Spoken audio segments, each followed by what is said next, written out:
fitsarana manokana izay miady amin'ny kolikoly sy ireo fandikan-dalàna momba ny fandikan-dalàna ara-toekarena sy ara-bola. Hatreto aloha ohatran'ny mbola tsy fantatra.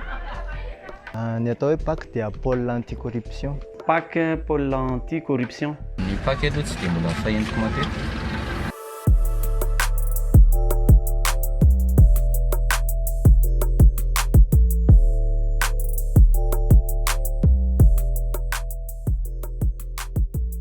Ny PAC zao fahafantarako azy ohatran'ny eny amin'ny 67 eny 67? Misy amin'ny PAC zao tsy azoko onona hoe aiza zao misy azy.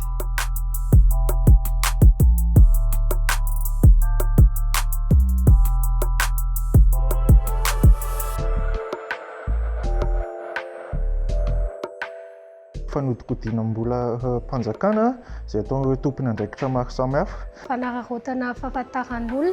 Misy raharaha eny fisarana ohatra dia ny ankilany manana ny rariny dia ny ankilan'ny diso manam-bola nefa dia ny volany mazaka dia lasa indray zany mahazo rariny eny fisarana.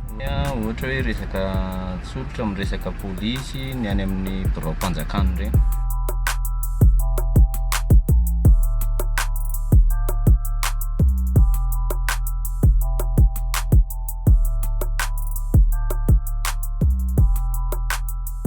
Tournement resaka projet ohatra dia lasa mamorona projet lucratif nefa vola projet tsy mi-existe akory fa iretritrana an'ilay vola fotsiny. Dia ny tsy fanaovan'ny fanjakana ny didiny sy ny andraikitra ny tamberina andraikitra amin'ny vahoaka entina izay zao dia efa karazany anankiray.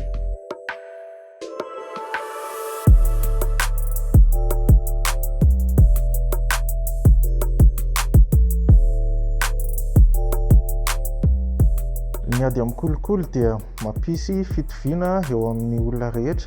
Mampandroso satria le firenena amin'ny demeuré zany anatin'ny kolikoly dia latsaka katery, tsisy mandeha amin'ny laony daoly ny zavatra rehetra, ny système rehetra. Dia nefa iny mila raha vao lutter nefa ny corruption iny dia mety maro ny zavatra miova, mety afaka se dérouler malakilaky ny ngaikaingana ny raharam-pirenena.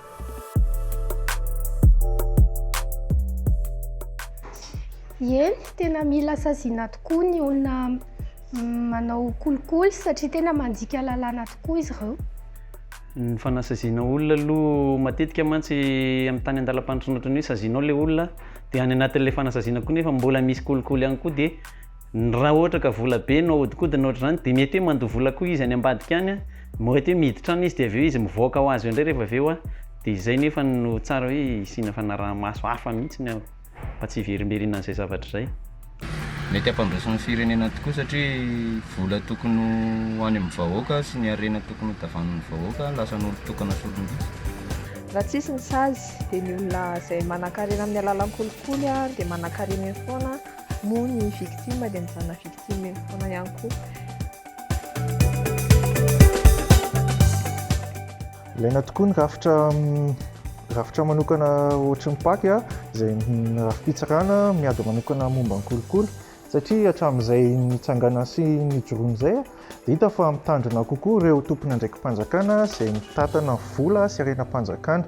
Tokony manao ny asa ny PAC eo amin'ny nivon'izay.